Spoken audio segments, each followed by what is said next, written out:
Wow, what a matchup the Indiana Fever Brazil game was. And it is just preseason.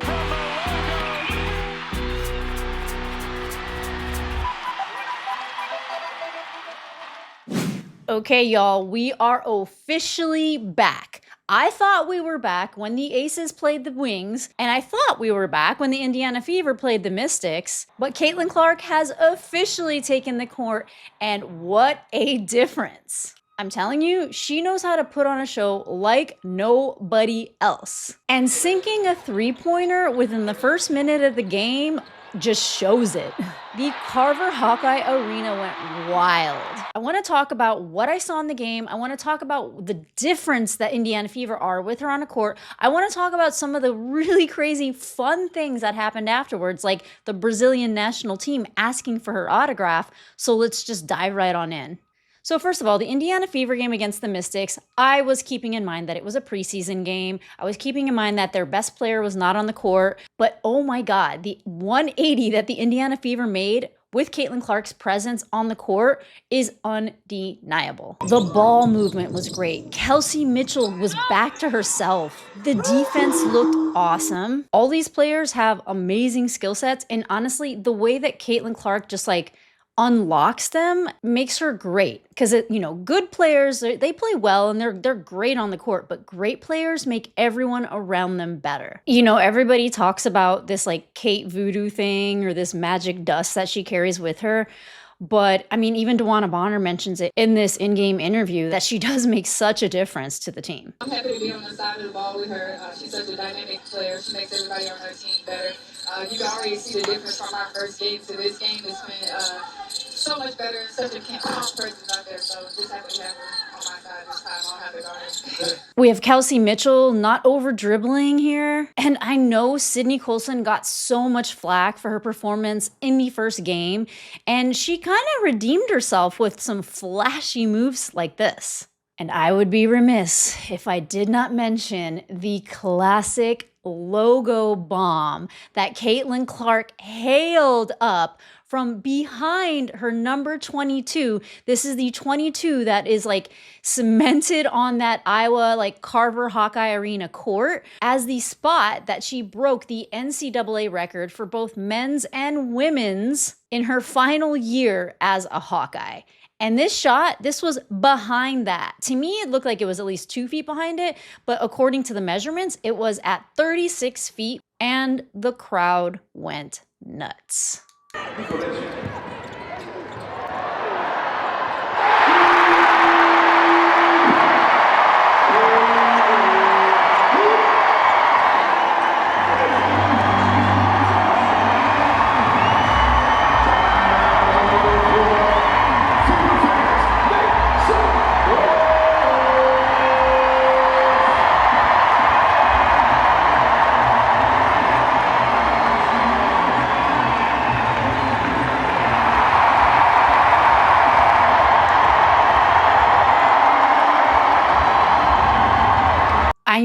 Even the Brazilian national team went up to her after the game, asking for her autograph and telling her that shot was wild.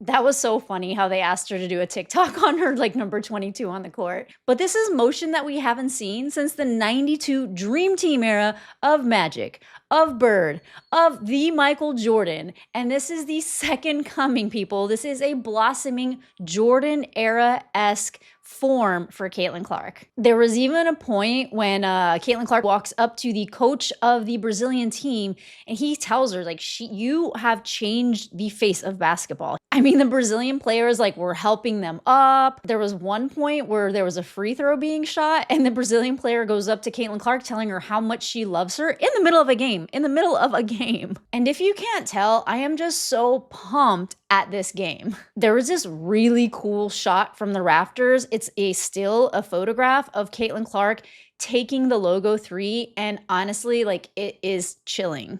It almost seemed like the entire country, like Brazil, they were rooting for their national team, of course, but they were just recognizing what they were seeing. This person on Twitter says, rooting for Brazil, but Caitlin Clark, you're a monster. I love you. This person says, the whole Brazil, not just players and coaches, even fans I see on Twitter, love Caitlin, literally everyone. And listen, there was no doubt that Brazil was going to go down. You know, a lot of their players are young. They're an international team. It doesn't really compare with American basketball. But this was a 108-44 pretty much slaughter. And you know what? The Brazilian national team, they just looked really happy to be there and be in the presence of playing with such a great team and such a great player. And there was this funny moment after she made her logo 3. She goes back to the bench and she asks Sophie Cunningham and Lexi, hey, did it get loud in here? Did it get loud in here when you scored? Yeah, no one really cares. You gotta be better. And Kelsey Mitchell, you know, she's used to the fanfare. Nobody has ever been to Carver Hawkeye Arena. Caitlin Clark warned them. She said, it is going to get loud. And after she hailed that 36-footer and sunk it, she even said she had never experienced anything like it. Like, I was from Iowa, man. I had never seen that in my life. And so now I get to see it in person. I kind of feel like a fan. I'm just in admiration of what she's been able to do for her state and this city, man. It's amazing. In one word, Caitlin Clark herself explained the night as unreal. Cece, one word to describe today. Only one word.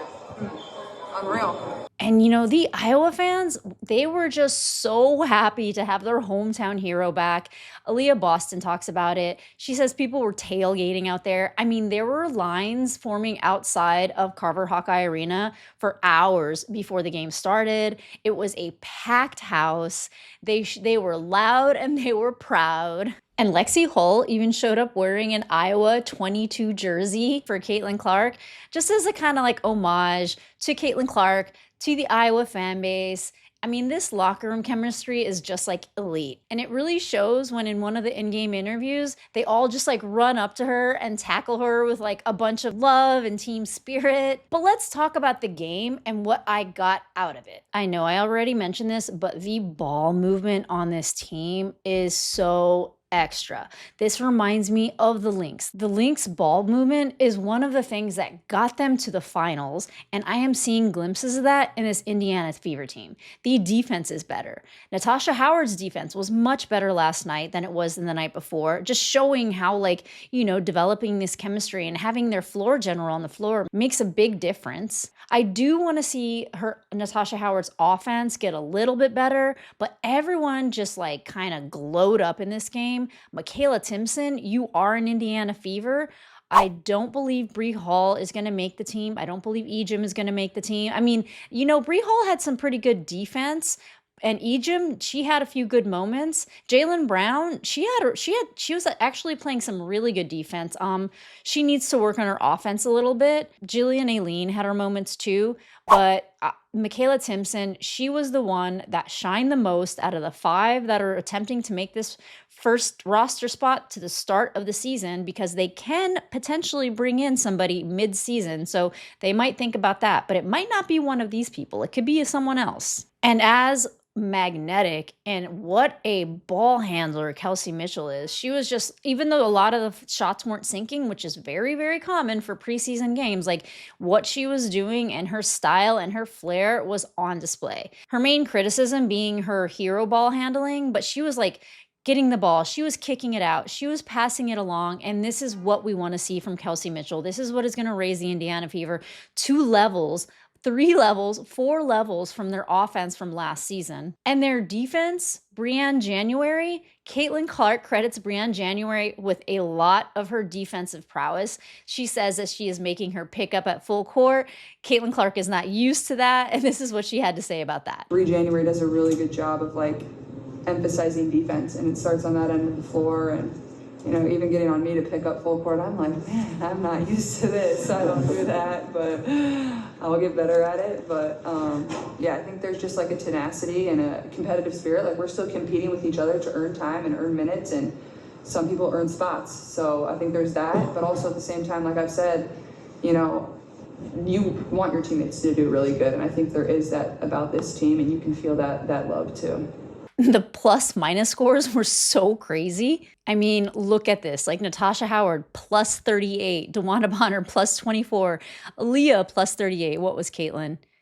Caitlin was plus 42 on the court. A plus 42. That is a crazy plus minus, people. And like the Brazilian national team, I mean, God bless their souls. God bless their hearts. A negative 45 is some crazy stuff. I don't think I've ever seen a negative 45. A negative 55. Oh, man.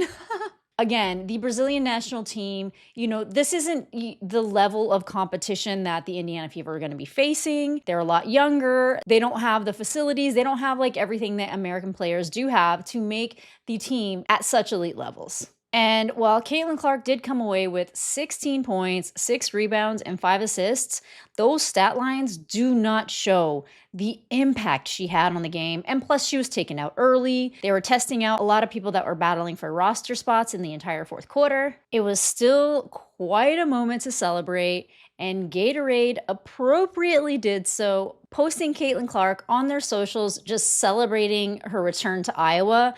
I checked Nike socials, the Nike basketball, Nike everything, and not a peep. And I just don't understand it. Like, I really don't. I know that Asia's shoe just launched. I don't understand if it's some sort of like conflict of interest to post such a thing.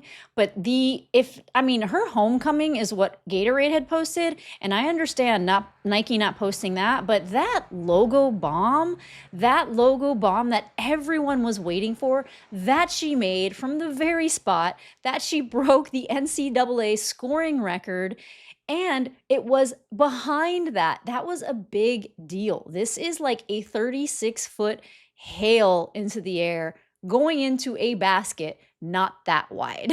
I mean, Connor McCaffrey, Caitlin Clark's boyfriend, even reposted a tweet that someone had put up kind of throwing shade at Nike for dropping the ball on this one. He retweets this post by Alleyne saying, "Nike, y'all don't get internet or what?" Now, it wasn't in his words, but his reposting of this just kind of shows where he's thinking. And I don't know, it doesn't quite make sense at a Nike, if I'm being honest. I just want to finish off by saying Caitlin Clark is just so fun to watch. The difference that she brings to the game. This is an entertainer. She knows how to rev up the crowd. She puts on a show. And like Rebecca Lobo said, the Indiana Fever are just fun to watch.